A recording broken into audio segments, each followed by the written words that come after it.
실제로 처음 보톡스를 맞았을 때는 효과가 있는데 그 다음 맞았을 때 기간이 줄어들거나 뭔가 효과가 떨어지는 느낌인 거죠. 그 다음 맞았더니 또 더 짧아지는 느낌이 들고, 그런 경우는 내성이 발현되는 가능성이 높습니다.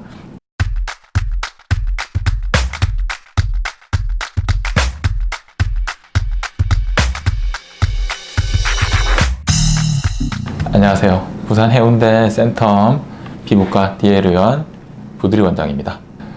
2020년 새해가 벌써 밝았군요. 작년에 유튜브라고 할 것도 없지만 시작을 했는데 벌써 한 해가 저물어가고 있습니다. 작년에 많은 콘텐츠를 찍지 못해서 아쉬움이 많았는데 올해 경자년에는 많은 분들을 위해서 좀 더 많은 콘텐츠와 또 많은 내용들을 전달할 수 있도록 노력하도록 하겠습니다. 자, 오늘 말씀드릴 내용은 많이들 시술을 받아보신 내용 중에 특별한 시술은 아니고 보톡스에 관해서 한 번 더 되짚어 볼 부분들이 있어서 말씀드리려고 합니다.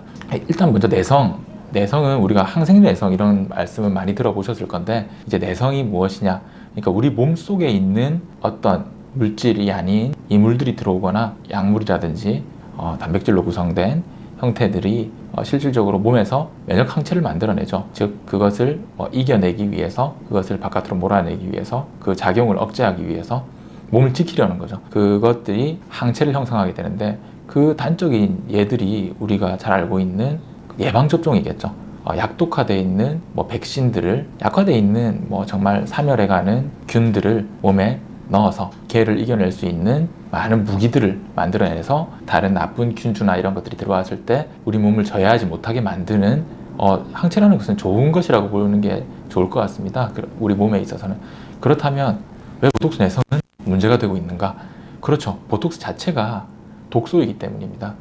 보톡스는 뉴로톡신, 그러니까 보툴리눔 톡신이라는 물질로 되어 있습니다.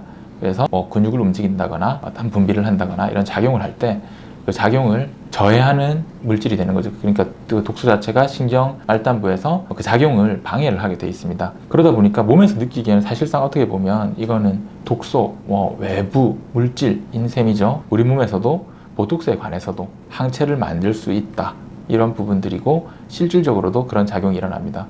실제로 처음 보톡스를 맞았을 때는 효과가 있는데 그 다음 맞았을 때 기간이 줄어들거나 뭔가 효과가 떨어지는 느낌인 거죠. 그 다음 맞았더니 또 더 짧아지는 느낌이 들고, 그런 경우는 내성이 발현되는 가능성이 높습니다.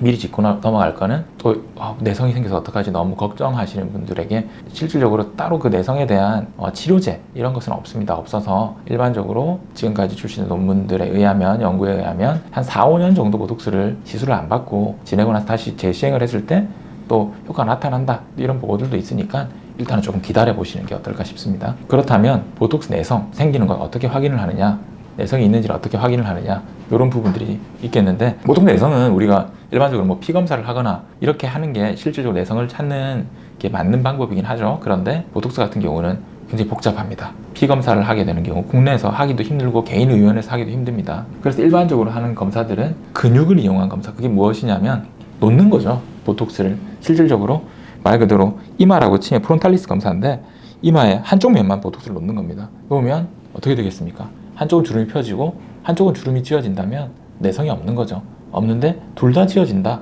일단은 첫 번째는 잘못 놓았다, 용량을 조절을 잘못했다, 혹은 내성이 있다. 그럼 다시 테스트를 해보는 거죠. 그런데 또 양쪽 다 주름이 지어진다. 그러면 내성이 생겼다고 보시면 좋습니다. 그런 경우에 그 외에도 동물 시험을 하는 방법들이 있는데, 역시 현실적으로는 이제 로컬 우리 일반적인 의원에서는 하기 힘든 방법이겠죠. 그래서 실질적으로 주사를 놓는 방법을 통해서 확인을 하게 되어 있습니다. 자, 그렇다면 여기서 중요한 것은 다음이겠죠. 그럼 내성을 어떻게 줄이느냐, 내성이 왜 생겼느냐, 이런 부분들인데요.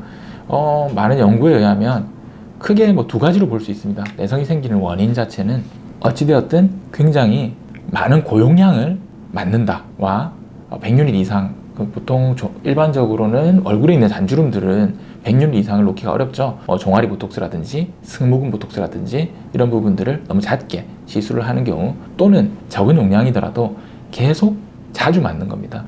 3에서 6개월 정도를 보통 기준점으로 두고 있는데, 너무 작게 맞는 경우, 만약에 꾸준히 다니는 병원이 있다면 병원에서 꼭 체크를 해줘야 됩니다. 자주 맞지 못하게 해야 되는 거죠. 요즘 보면 많은 뭐 광고나 이런 거를 통해서 뭐 보톡스를 싸게 하는 경우가 있어서 뭐 이런 경우 보톡스 싸니까 아무래도 보톡스 시술 자체가 싸니까 그 병원으로 가서 시술을 받으시고 저리 가서 시술을 받는데 언제 시술을 받았는지도 기억을 잘 못하는 경우가 많아요. 그런 경우는 문제가 될 수 있고 또 글쎄요 이게 굉장히 정제된 용량으로 한다면 사실 또 문제는 없겠지만 조금 묽은 용량으로 해서 저용량으로 해서 효과가 떨어지는 정도의 용량을 시술을 하는 병원들도 있다고는 들었습니다.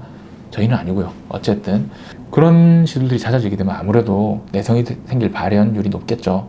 그런 부분들이 실질적으로 보톡스의 내성을 많이 올리는 거고, 이제 학술적으로 보게 되면 보톡스는 실질적인 보툴륨 독소만을 정제해서 빼내서 시술을 하게 된다면 내성은 안 생긴다고 하네요. 근데 왜 생기느냐? 왜 생기냐면 순수 정제된 독소 자체를 정제시켜서 시술을 하기 위한 물질을 만드는 것 자체가 힘든 거죠. 순수 독소만으로는. 그러다 보니까 그 독소를 유지할 수 있는 주변을 감쌀 수 있는 복합 단백질을 만들어야 되고, 그런 것들이 분자량 자체의 단위를 늘리게 되고 좀 커지는 거죠. 아무래도 커지게 돼 있고, 또 그런 복합 단백질에 대해서 내성 항체가 잘 발현이 되게 돼 있거든요. 당연히 이제 순수 독소를 저희가 마구 시술을 할 수는 없겠죠. 정제된 이제 보톡스들이 나오게 돼 있는데, 정제율이 높을수록, 그러니까 복합 단백질 양이 적을수록 내성이 좀 적다고 하고 있고, 그리고 말씀드린 대로 보톡스를 너무 저용량으로 해서 자주 맞게 되면 내성이 많이 발현된다고 합니다.